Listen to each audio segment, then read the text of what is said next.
আসসালামু আলাইকুম বন্ধুরা, সবাই কেমন আছেন? আশা করি সবাই ভালো আছেন। আমিও আলহামদুলিল্লাহ ভালো আছি।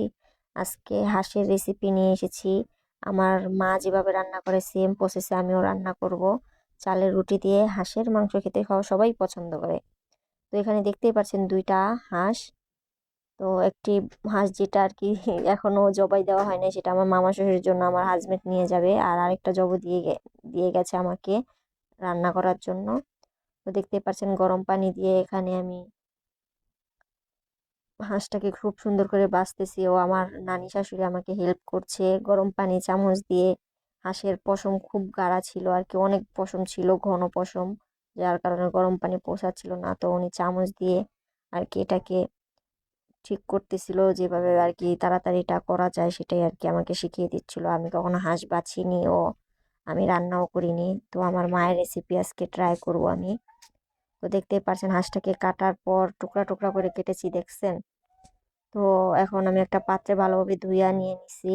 তারপরে পেঁয়াজ কুচি দিছি 1 কাপ পরিমাণ, তার জিরার ফাঁকি, গোলমরিচের ফাঁকি, গরম মশলার ফাঁকি দিয়েছি 3টা তেজপাতা, 1.5 চামচ হলুদের ফাঁকি, 1.5 চামচ মরিচের ফাঁকি, 4 চামচ দিয়ে আর কি, আর দুই চামচ হচ্ছে আদা রসুন, 5টি আস্ত রসুন দিয়ে দিয়েছি এখানে আমি।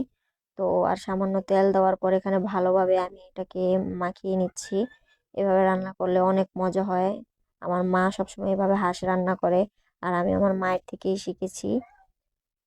তো দেখতেই পাচ্ছেন হাঁসের মাংস বসিয়ে দিয়ে এখানে আমি আবার চালের গুঁড়িকে সিদ্ধ করে নিয়েছি। তো এখন রুটি বেলার পালা। তো দেখতে পাচ্ছেন আমি রুটিও বেলে ফেলতেছি। কার কার রুটি বেলতে ভালো লাগে অবশ্যই কমেন্টে জানাবেন। রুটি ও হাঁসের মাংস খেতে কে পছন্দ করেন, কে কে পছন্দ করেন, কার কাছে ভালো লাগে এটা অবশ্যই কমেন্টে জানিয়ে দিবেন। তো দেখতেই পাচ্ছেন হয়ে গেছে। আপনাদের সাথে কথা বলতে বলতে দেখেন এখানে হাঁসের মাংস খুব সুন্দর করে কষে যাচ্ছে। আমি কাঁচামরিচ দিয়ে দিলাম কয়েকটা। হাঁসের মাংসতে এখনো পানি দেওয়া হয়নি, হাঁস থেকে ও পেঁয়াজ থেকে পানি যা বেরিয়েছে, তাই একটু পরে পানি দিয়ে দেব। তো দেখতে পাচ্ছেন রুটি আমি ভাজছি, চালের রুটি এভাবে একটা পরিষ্কার কাপড় দিয়ে এভাবে জাতা দিয়ে দিয়ে আর কি ভাজলে রুটিটা খুব সুন্দর ফুলে, আর ফোলার পর এভাবে জাতা দিয়ে রাখলে রুটিটা খুব আর কি 2 দিন পর্যন্ত নরম থাকে। আর এটা শিখেছি আমি আমার প্রিয় আন্টি ফাতেমা আন্টির থেকে, কিভাবে রুটি নরম থাকে চালের রুটি।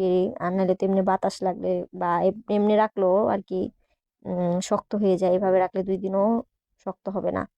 তো দেখতে পাচ্ছেন হাঁসের মাংসের অবস্থা। তো এখানে আমি ঝোল দিয়ে দিয়েছিলাম সামান্য পরিমাণের, বেশি না, কারণ যেহেতু এটাকে আমি মাখা মাখা রাখবো, একটু ঝোল ঝোল। তো দেখতেই পাচ্ছেন জিরা দিয়ে দেওয়ার পর এখানে জিরা দিয়ে আমি আর কি পরিবেশন করলাম আর কি। তো আমার হাজবেন্ড এখন খাচ্ছে, দেখি ওনার অনুভূতিটা কি। তো আবার নতুন ভিডিও নিয়ে আসবো আপনাদের সামনে, সবাই দোয়া করবেন। একটু আমার হাজবেন্ডের অনুভূতি দেখিয়ে দিয়েছে।